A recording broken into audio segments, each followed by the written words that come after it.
Hello viewers, শিক্ষকদান YouTube চ্যানেলে তোমাদের স্বাগতম। আজকে নিয়ে এসেছি 2026 মাধ্যমিক ভূগোলের 3 মার্কের সাজেশন। এখান থেকে তোমরা 12 নম্বর অবশ্যই কমন পাবে।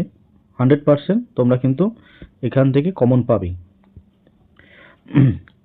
তো আমি তোমাদের প্রত্যেক চ্যাপ্টার ওয়াইজ প্রশ্ন দেখাবো। তো দেখো, প্রথম অধ্যায় থেকে আমি তোমাদেরকে প্রশ্ন দেখাচ্ছি।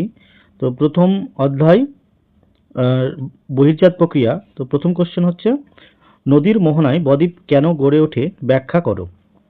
তো এই প্রশ্নটা যদি অন্যরকম একটু ঘুরিয়ে দেয়, অনুরূপ প্রশ্ন কি হতে পারে? নদীর মোহনায় বদ্বীপ গড়ে ওঠার অনুকূল পরিবেশ উল্লেখ করো। 2 নম্বর প্রশ্ন, ভারতের পশ্চিম বাহিনী নদীর মোহনায় বদ্বীপ গড়ে ওঠেনি, কারণ ব্যাখ্যা করো। মানে কেন গড়ে ওঠেনি তার কারণ এখানে ব্যাখ্যা করতে বলা হয়েছে। 3 নম্বর প্রশ্ন দেখো, হিমবাহ উপত্যকার আকৃতি ইউ এর মতন হয় কেন?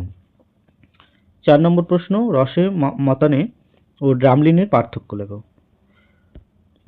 5 নম্বর প্রশ্ন, অনুদৈর্ঘ্য বালিয়াড়ি ও তির্যক বালিয়াড়ির মধ্যে 3টি পার্থক্য লেখো। নেক্সট দেখি 6 নম্বর প্রশ্ন, মরু সম্প্রসারণ রোধে 3টি উপায় লেখো। 7 নম্বর প্রশ্ন হচ্ছে, মরু ও মরুপ্রায় অঞ্চলে বায়ুর কার্যের প্রাধান্যের 2টি শর্ত উল্লেখ করো। এই প্রশ্নটাই ঘুরিয়ে একটু অন্যরকমভাবে দিতে পারে, সেই প্রশ্নটাও তোমরা দেখে রাখবে। উষ্ণ মরু অঞ্চলে বায়ুর কার্যের প্রাধান্য দেখা যায় কেন ব্যাখ্যা করো। 8 নম্বর প্রশ্ন, ঝুলন্ত উপত্যকা কিভাবে সৃষ্টি হয়। তো এই প্রথম চ্যাপ্টার থেকে তোমাদের এই 8খানা কোশ্চেন রয়েছে 3 নম্বরে। তোমরা পারলে অবশ্যই খাতায় নোট করে রাখবে। তো এখান থেকে কিন্তু তোমরা অবশ্যই কমন পাবে। এবার দেখি দ্বিতীয় চ্যাপ্টার হচ্ছে তোমার বায়ুমণ্ডলে প্রথম কোশ্চেন, মৌসুমী বায়ুর ওপর জেট বায়ুর প্রভাব ব্যাখ্যা করো। এই প্রশ্নটা ঘুরিয়ে অন্যরকমভাবে দিতে পারে।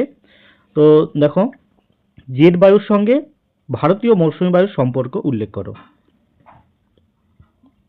2 নম্বর, ফ্রেইলের সূত্র অনুসারে দুই গোলার্ধে, এখানে বানানটা একটু মিস্টেক হয়েছে, গোলার্ধে হবে, বায়ু কিভাবে প্রবাহিত হয়। 3 নম্বর, ওজোন স্তর বিনাশের কারণগুলি কি কি। তো এই প্রশ্নটা আবার একটু ঘুরিয়ে অন্যরকমভাবে দিতে পারে, মানুষের ক্রিয়াকলাপ পৃথিবীর প্রাকৃতিক সৌরপর্দা বিনাশের অন্যতম প্রধান কারণ কি। তো দেখো 4 নম্বর প্রশ্ন, ভূমধ্যসাগরীয় জলবায়ু অঞ্চলে অবস্থান ও জলবায়ু বৈশিষ্ট্য আলোচনা করো। 5 নম্বর, ঘূর্ণবাত ও প্রতীপ ঘূর্ণবাতের মধ্যে পার্থক্য কি। 6 নম্বর, ভারতের জলবায়ু নিয়ন্ত্রক হিসাবে এল নিনো ও লা নিনার প্রভাব উল্লেখ করো। নেক্সট, অর্থাৎ এই দ্বিতীয় চ্যাপ্টার থেকে তোমাদের কিন্তু 6টা কোশ্চেন আছে। এই 6টা কোশ্চেনের মধ্যে থেকে তোমরা কিন্তু কমন পাবে। তো প্রথম কোশ্চেনটা সব থেকে বেশি ইম্পর্টেন্ট, প্রথম কোশ্চেনটা তোমরা কিন্তু ভালো করে মুখস্থ করে নেবে। দেখি নেক্সট তৃতীয় চ্যাপ্টার থেকে তোমাদের কিন্তু 4খানা কোশ্চেন দিয়েছি। 4খানা কোশ্চেনের মধ্যে থেকে তোমরা কিন্তু কমন পাবে। তো প্রথম কোশ্চেন দেখো, সমুদ্র স্রোত ও সমুদ্র তরঙ্গের পার্থক্য কি। 2 নম্বর, ভরা কোটাল ও মরা কোটাল অপেক্ষা শক্তিশালী হয় কেন। 3 নম্বর, মগ্ন চরাগুলি মৎস্য আহরণের উপযুক্ত হয় কেন। 4 নম্বর, পূর্ণিমার জোয়ার অপেক্ষা অমাবস্যার জোয়ার অধিক শক্তিশালী হয় কেন। তো দেখো, এই তৃতীয় চ্যাপ্টার থেকে তোমাদের 4টে প্রশ্ন রয়েছে। 4টে প্রশ্নই খুব ইম্পর্টেন্ট। তোমরা এখান থেকে 4টে প্রশ্ন অবশ্যই মুখস্থ করে নেবে, আর অবশ্যই কিন্তু তোমরা খাতায় নোট করে রাখবে। আর হ্যাঁ, আমার ভিডিও যদি ভালো লাগে তো অবশ্যই লাইক করবে এবং চ্যানেলটি সাবস্ক্রাইব করে দেবে। তো দেখো, পরবর্তী চতুর্থ অধ্যায় বর্জ্য ব্যবস্থাপনা। প্রথম 10ম শ্রেণীর শিক্ষার্থী হিসেবে বর্জ্য ব্যবস্থাপনায় তোমার ভূমিকা লেখো। এটা খুব ইম্পর্টেন্ট এবার তোমাদের জন্য। 2 নম্বর, জৈব অভঙ্গুর বর্জ্যের মধ্যে পার্থক্য লেখো। 3 নম্বর, কঠিন বর্জ্য ব্যবস্থাপনা পদ্ধতিগুলি কি কি। 4 নম্বর হচ্ছে, বর্জ্য ব্যবস্থাপনার 3টি প্রয়োজনীয়তা উল্লেখ করো। 5 নম্বর, বর্জ্য ব্যবস্থাপনায় স্কাবার এর ভূমিকা কি। তো এই হচ্ছে বর্জ্য ব্যবস্থাপনা থেকে তোমাদের 5খানা কোশ্চেন রয়েছে, তো ভালো করে মুখস্থ করে নেবে এবং খাতায় নোট করে নেবে। তো দেখো পরবর্তী চ্যাপ্টার চলে যাই ভারত চ্যাপ্টার, অর্থাৎ পঞ্চম অধ্যায়। এই পঞ্চম অধ্যায় খুব গুরুত্বপূর্ণ, তোমরা ভালো করে পড়বে এবং কোশ্চেনগুলো খুব ভালো করে মনোযোগ সহকারে দেখো। তো প্রথম কোশ্চেন, ভারতের জলবায়ুর ওপর মৌসুমী বায়ুর প্রভাব আলোচনা করো। 2 নম্বর, খারিফ শস্য ও রবি শস্যের মধ্যে পার্থক্য লেখো। 3 নম্বর, ভারতের পশ্চিম বাহিনী নদীগুলির মোহনায় বদ্বীপ গড়ে ওঠেনি কেন? 4 নম্বর, ভারতের পূর্ব উপকূল ও পশ্চিম উপকূলের 3টি পার্থক্য লেখো। 5 নম্বর, ভারতের শিল্প গড়ে ওঠার ক্ষেত্রে কাঁচামালের প্রভাব উদাহরণ সহ ব্যাখ্যা করো। 6 নম্বর হচ্ছে আধুনিক যোগাযোগ ব্যবস্থা বলতে কি বোঝো? 7 নম্বর, ভারতের জনবন্টনের 3টি বৈশিষ্ট্য লেখো। 8 নম্বর, ভারতের আধুনিক যোগাযোগ ব্যবস্থার বিভিন্ন মাধ্যমগুলি বর্ণনা দাও। এখানে 8টি প্রশ্ন, তো এই এর মধ্যে ইম্পর্টেন্ট কিছু কোশ্চেন রয়েছে, যেমন প্রথম কোশ্চেনটা একটু ইম্পর্টেন্ট আছে, তারপরে 4 নম্বর কোশ্চেনটা এবার খুবই ভেরি ভেরি ভেরি ইম্পর্টেন্ট।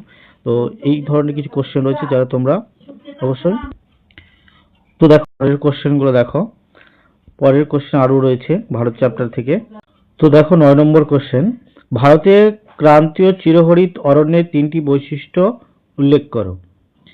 তো 10 নম্বর কোশ্চেন, হিমালয় পর্বতের অবস্থান ভারতীয় জলবায়ুর এক গুরুত্বপূর্ণ নিয়ন্ত্রক ব্যাখ্যা করো। এই হচ্ছে ভারত চ্যাপ্টার থেকে তোমাদের 10খানা কোশ্চেন রয়েছে।